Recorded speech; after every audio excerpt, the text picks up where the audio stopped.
rata-rata minimumnya atau rata-ratanya kita ingin memberi indeks per anak, per ibu hamil itu Rp10.000 per hari, kurang lebih.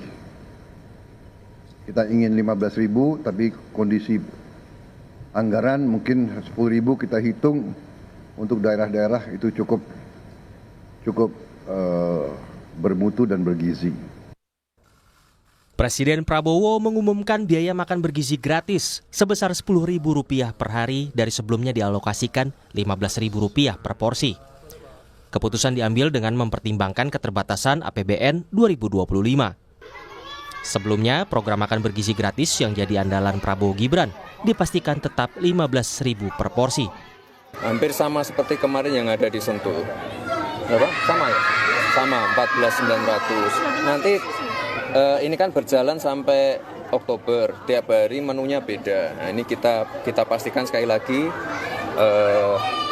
kosnya di antara 15.000-an itu. Program makan bergizi gratis telah diuji coba di sejumlah daerah.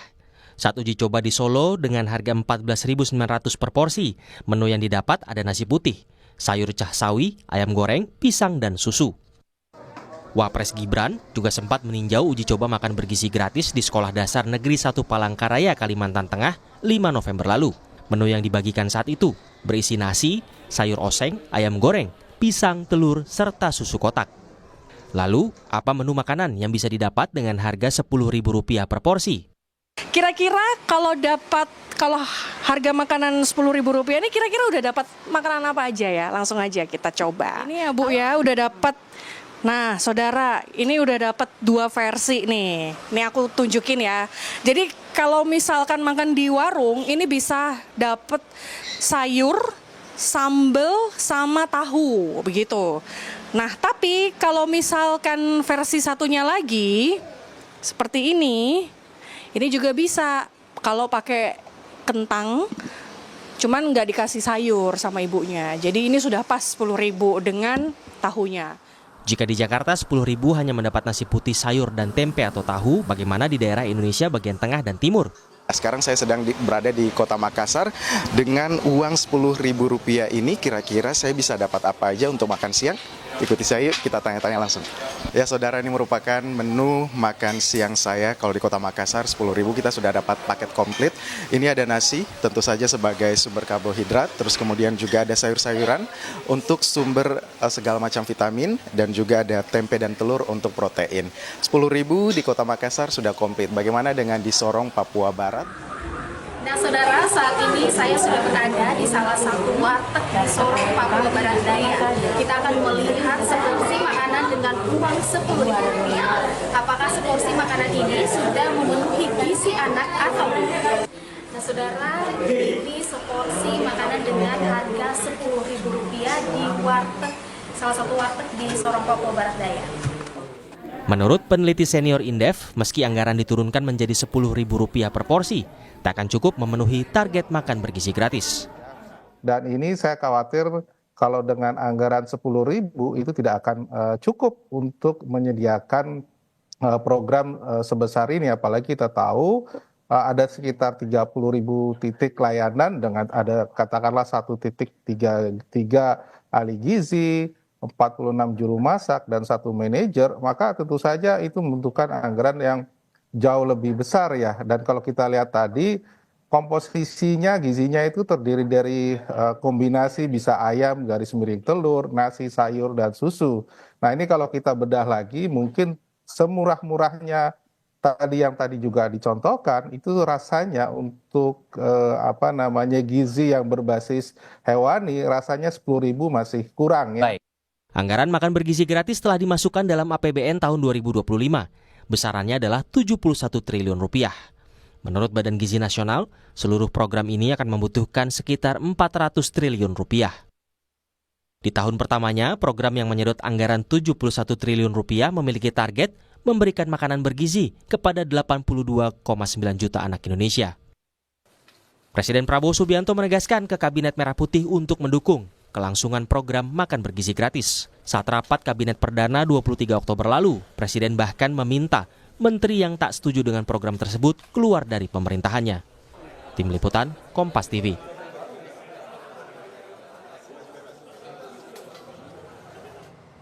Lalu bagaimana memastikan makan bergizi gratis yang kini dipatok Rp10.000 per porsi layak dan memenuhi kebutuhan gizi anak-anak hingga ibu hamil? Kita tanyakan langsung kepada juru bicara Kantor Komunikasi Kepresidenan, Dede Prayudi. Sudah hadir juga Wakil Ketua Komisi 10 Fraksi PDI Perjuangan, Maria Yohana Esti. Selamat malam, Mas Uki, Bu Esti. Selamat malam Mbak Priska, Ibu Esti. Selamat malam, saya ke Mas Uki dulu. Jadi sampai turun akhirnya ke 10.000, itu kendala budget seperti apa? Dan apakah ini sudah bisa jadi solusi? Artinya solusinya itu bisa mencakup juga kualitas dari anggaran untuk proporsi makan bergizi gratis ini? Ya, yang pertama-tama harus ditekankan adalah ada tiga kondisi wajib yang harus dipenuhi dan tidak bisa ditawar-tawar. Yang pertama adalah kecukupan gizi. Jadi di sini sudah ditakar ya, kalori minimal 600 sampai dengan 700. Lalu juga ada karbohidrat misalnya, lalu juga ada protein, dan Pak Prabowo juga telah menginstruksikan agar di sana harus ada yodium dan juga zat besi. Itu ya, kecukupan gizi dan juga pendidikan dan juga literasi tentang gizi. Yang kedua adalah higienitas, dan yang ketiga adalah tata kelola limbah yang berkelanjutan. Nah, pada awalnya kita tetapkan di 15.000 karena Indonesia baru saja bergabung dengan yang disebut School Meal Coalition di bawah UNICEF atau sebuah agensi perserikatan bangsa-bangsa. Nah, di sana memang ditetapkan itu 15.000 atau $1 ya, $1 per hari per anak. Nah, setelah menjalani uji coba sekitar 10 bulan, maka di sini dapat kita temukan atau kami temukan itu cara-cara untuk meningkatkan efisiensi. Jadi tidak ada anggaran yang diturunkan, tetap 71 triliun seperti yang sudah disepakati oleh kawan-kawan di DPR. Akan tetapi setelah kami melalui serangkaian uji coba ya, kemudian kami menemukan cara-cara efisiensi. Nah, ini cara efisiensinya misalnya seperti apa? Nah, tadi saya sudah melihat ya kawan-kawan dari Kompas TV ya melakukan tanya jawab dengan rumah makan, atau kalau yang saya sangka ini adalah warung Tegal ya, warteg. Iya, ya. warteg betul. Nah, ini kan kalau misalnya kita ini kan juga di sana sudah membayar keuntungan buat si pedagang. Kita juga sudah membayar misalnya biaya kebersihan atau biaya keamanan untuk si pedagang. Kita juga sudah membayar keuntungan ya dari si pedagang bahan baku di pengecer. Kita juga sudah membayar keuntungan dari si pedagang bahan baku di pengepul atau pasar induk. Misalnya baru kita berbicara ke penyediaan bahan baku, yaitu petani, yaitu nelayan, yaitu pekebun misalnya. Dalam konsep program makan bergizi gratis ini, kami membuat sebuah ekosistem yang langsung melekatkan simpul-simpulnya dari petani misalnya. Ini kita langsung dari petani ini disuplai ke sebuah dapur umum yang disebut unit layanan. Jadi unit layanan ini langsung setiap hari memesan dalam jumlah besar ke para petani, para pekebun, dan juga para nelayan. Nah, dari sana di makanannya diolah ya, memenuhi prinsip higienitas tadi, baru kemudian untuk anak-anak sekolah didistribusikan melalui sekolah-sekolah. Untuk anak-anak balita maupun ibu hamil didistribusikan melalui posyandu-posyandu. Nah, nanti akan terjadi aktivasi besar-besaran posyandu di seluruh Indonesia. Jadi tidak ada yang dikurangi soal gizi, tidak ada yang dikurangi soal kualitas. Justru ini adalah sebuah kabar baik bahwa uji coba yang dilakukan itu telah membuka cara-cara baru untuk meningkatkan efisiensi. Nah, sekarang memang sedang digodok ya, kira-kira kalaupun ada selisih ini untuk diapakan. Apakah misalnya ini kan tahun pertama ditargetkan itu 40% dari 82 juta penerima manfaat, nanti di 2029 kan 82 juta. Di tahun pertama itu ditargetkan 40% penerima manfaat. Apakah ini yang diperbanyak atau apa? Nah, ini tim pemerintah sedang menggodoknya. Demikian, Mbak Priska. Bu Esti, dengan skema yang tadi dijelaskan oleh Mas Uki, apakah DPR melihat bahwa efisiensi ini adalah kabar baik untuk program makan bergizi gratis? Ya, yang pertama saya harus menyampaikan bahwa dari keseluruhan jumlah target 82 juta itu akan dilaksanakan terlebih dahulu di tahun 2025 untuk 40 juta. Yang kemudian kalau kita hitung dari 71 triliun itu, Mas Uki, 40 juta ini tidak akan sampai 1 tahun kalau kita berbicara 10.000. Ini yang harus kita perhitungkan terlebih dahulu. 40 juta kali 10.000 dengan dana tersedia 71 triliun itu kira-kira mungkin hanya sampai dengan 200 hari itu maksimal. 200 hari dengan angka A 10.000. Nah, yang menjadi pertanyaan kita adalah bagaimana kemudian hari-hari yang lain untuk 40.000 belum untuk semua. Berikutnya kita juga mempertimbangkan ternyata di luar anggaran yang disediakan di APBN ini yang harus diperjelas. Ada Permendagri terkait dengan penyusunan APBD. Di dalam APBD 2025 itu diminta supaya daerah menyiapkan anggaran pendamping untuk makanan bergizi ini. Ini juga harus jelas. Bagaimana kemudian dengan anggaran yang dari APBD, apakah untuk memenuhi supaya 80 juta terselesaikan atau 40 juta tadi kemudian disiapkan anggaran dari APBD untuk mencapai angka 15.000. Ini harus di-clearkan dulu. Karena daerah juga kemudian menyampaikan kepada kami di mana 2025 sebenarnya anggaran sudah ditetapkan, kemudian terjadi perubahan untuk memasukkan angka termasuk daerah istimewa Yogyakarta 2,5% dari PAD itu diambilkan anggaran sebagai dana pendamping. Nah, Mas Uki tadi belum menyampaikan anggaran yang dari daerah itu mau dikemanakan. Nah, masuk untuk menambah atau untuk kemudian menambahkan 10.000 menjadi 12.000 atau seperti apa. Ini untuk clear dulu karena daerah juga menyampaikan kepada kami itu Mbak Fris. Baik, silakan dikelirkan Mas Uki. Anggaran dari APBD ini untuk apa? Untuk pos yang mana untuk makan bergizi gratis ini? Ya, jadi untuk makan bergizi gratis ini kan penyalurannya itu ada beberapa skema ya. Skema yang pertama yang tadi saya katakan ya, yaitu negara membangun semacam dapur umum yang kami sebut unit layanan di beberapa daerah di Indonesia yang dimana satu unit layanan ini untuk melayani sebesar 3.000 sampai dengan 3.500 porsi makan atau 3.000 sampai 3.500 anak per hari, kurang lebih seperti itu ya. Namun ada daerah-daerah yang memang atau titik-titik ya yang memang ditemukan itu memang harus dibuat di sekolah-sekolah. Lalu ada juga ya yang dimana sekolah-sekolah bahkan tidak bisa menyediakan atau dibuatkan dapur umum gitu. Jadi memang idealnya program makan bergizi gratis ini memang dibuat sentralistis sekali lagi.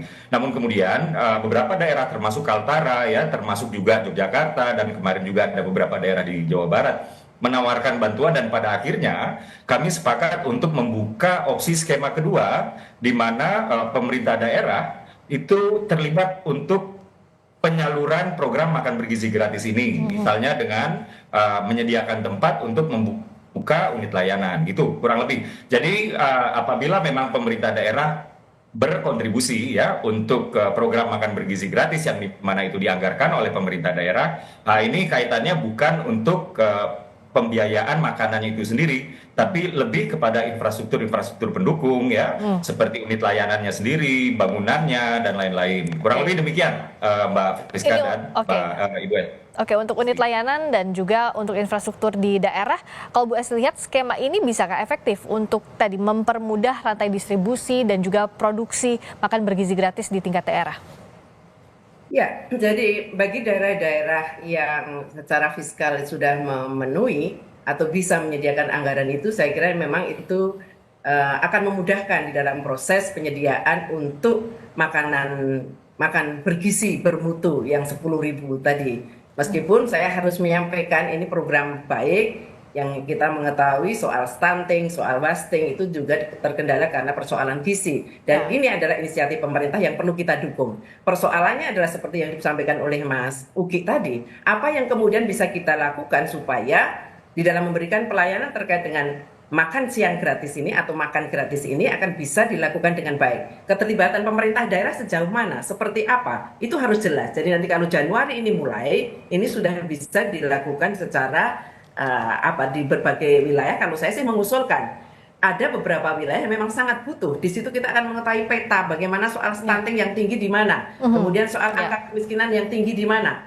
Saya berharap justru itulah yang menjadi titik poin kita, bukan kemudian kepada daerah yang mampu menyediakan anggaran pendamping. Tetapi prinsipnya kita menyetujui untuk anggaran makan siang gratis ini bagian dari upaya kita memperbaiki gizi anak-anak kita agar stunting, wasting, termasuk untuk balita, termasuk untuk ibu hamil bisa diselesaikan dengan baik dan secara cepat. Tetapi bagaimanapun juga angka 10.000 ini sebenarnya terlalu kecil. Di Yogyakarta mungkin 10.000 saya bisa makan pakai telur seperti tadi yang dicontohkan. Tetapi bagaimana dengan angka 10.000 di Papua yang kemudian seperti itu? Ini pun harus selesaikan bagaimana tetap dengan gizi yang memadai. Apakah harus kemudian ada subsidi silang dalam arti Jogja cukup 9.000 saja, angka 1.000-nya dibawa ke daerah yang lain atau seperti apa? Harus ada indikator yang jelas, termasuk indikator harga di masing-masing daerah. Seharusnya tidak bisa sama. Kita bicara soal kelayaan untuk kepenuhan gizi ini seharusnya tidak bisa dipatok sama antara satu daerah dengan daerah yang lain. Saya kira ini perlu dipikirkan, Mas Uki, supaya bisa berhasil dengan baik. Karena kalau tadi seperti di Papua 10.000 hanya mendapatkan yang tidak bergizi, tentu itu tidak bisa kita biarkan. Sementara di Papua itu perlu angka-angka putus sekolah, angka stunting mungkin cukup tinggi. Nah, ini yang harus kita perhatikan bersama. Bagaimana saling mendukung antar satu daerah dengan daerah yang lain, termasuk mungkin kalau ada suatu daerah provinsi yang mengatakan ada slot atau kuota untuk daerah 1 juta, lalu yang dari provinsi tersebut mengatakan kami tidak perlu dibantu dari pemerintah pusat karena kami sudah menyediakan anggaran yang bisa kami penuhi sendiri untuk makan siang. Subsidi silang itu ya Bu Esti ya? Sudah menjadi sebuah gotong royong sesuai nilai-nilai Pancasila yang kita maknai bersama. Bagaimana kalau itu juga kemudian diperhitungkan? Karena betul kalau hanya 10.000 sama di seluruh wilayah, ini akan menjadi kesulitan bagi kita semua untuk bisa mengatakan makanan ini adalah makanan yang bermutu dan bergizi sama untuk semua wilayah. Pasti tidak sama. Mohon ini dipertimbangkan. Kemudian secara teknis daerah terlibat, daerah kemudian juga diajak bicara untuk bagaimana wilayah-wilayah termasuk daerah-daerah yang sudah cukup mampu tidak perlu kemudian itu diberikan untuk 40 juta yang saat ini kita lalui untuk 2025. Nah, itu Mbak Friska. Baik, betul, setuju Bu Esti. Nah, ini bagaimana Mas Uki? Karena betul tadi bahwa setiap daerah pasti akan berbeda ya, nominal 10.000 akan dapat apa. Sementara untuk makan bergizi gratis ini kan harus ada proteinnya. Proteinnya pun tidak mungkin kalau nabati terus, harus ada hewaninya. Lalu juga sayur mayur, karbohidrat itu pasti. Nah, skema subsidi silang ini sudahkah diperhatikan dengan baik dan jangan sampai nanti pada praktiknya sebulan 2 bulan berjalan baik tapi lama-lama ada makanan olahan di sana karena harganya jauh lebih murah dan udah termasuk susu belum sih Mas untuk 10.000 itu? Tolong dijelaskan dan bagaimana solusinya? Singkat saja.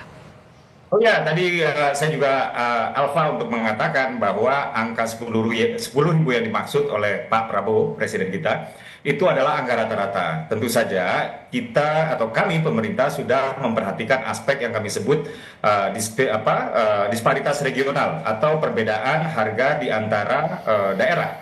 Jadi disparitas regional ini mencakup ya, tadi saya sudah katakan perbedaan harga juga perbedaan menu. Jadi misalnya untuk kebutuhan karbohidrat saja misalnya ya, di Papua itu akan disajikan pemenuh kebutuhan karbohidrat itu adalah sagu.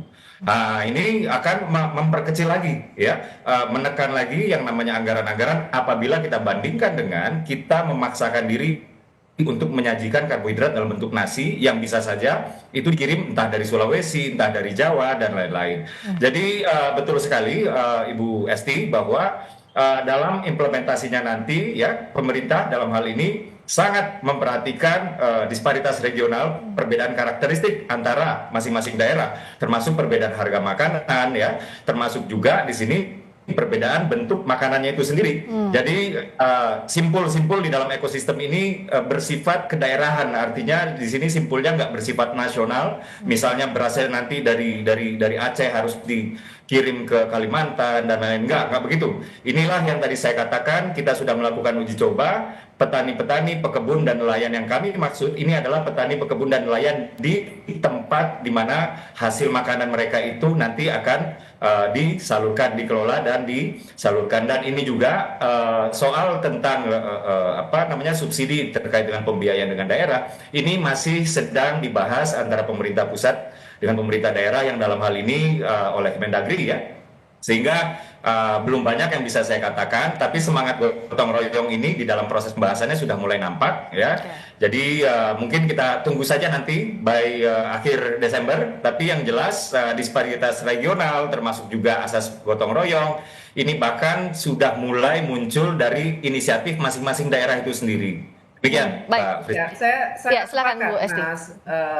Oke, terkait dengan bagaimana kita memberikan makanan sesuai dengan wilayahnya, termasuk di dalam jenis makannya, tidak harus nasi. Mungkin di sini ada sagu. Ini justru kemarin kita menghidupkan budaya kita semua di berbagai daerah, termasuk sagu, kemudian juga dari singkong dan yang lain sebagainya. Tetapi tetap ukurannya adalah ukuran gizi yang memenuhi. Saya berharap begitu dan kemudian keterlibatan pemerintah daerah perlu diajak bicara karena tidak semua daerah juga mempunyai kecukupan fiskal, tetapi yang terpenting adalah kita dukung sepenuhnya bagaimana kebijakan mengenai makanan gratis atau bergizi bermutu ini bisa sampai dengan baik dan bisa mengurangi beban masyarakat, khususnya mungkin besok uang sakunya ibu-ibu sudah nggak perlu kasih uang saku anak-anak karena sudah ada makan siang. Nah, itu bagian dari upaya kita mensejahterakan masyarakat. Baik, semoga praktiknya juga berjalan dengan matang, Mas Uki. Kita juga berharap bahwa ini sampai ke anak-anak, ibu hamil yang membutuhkan, karena bagaimanapun juga gizi ini adalah yang harus dibenahi untuk menuju Indonesia Emas 2045, dimulai dari gizinya. Nanti praktiknya harus ada koordinasi yang baik antar pemerintah pusat dan pemerintah daerah tentunya. Terima kasih sekali lagi waktunya Mas Dedek Prayudi, juru bicara Kantor Komunikasi Kepresidenan. Terima kasih juga Bu Esti, Maria Yohana Esti, Wakil Ketua Komisi 10 Fraksi PDI Perjuangan. Selamat malam.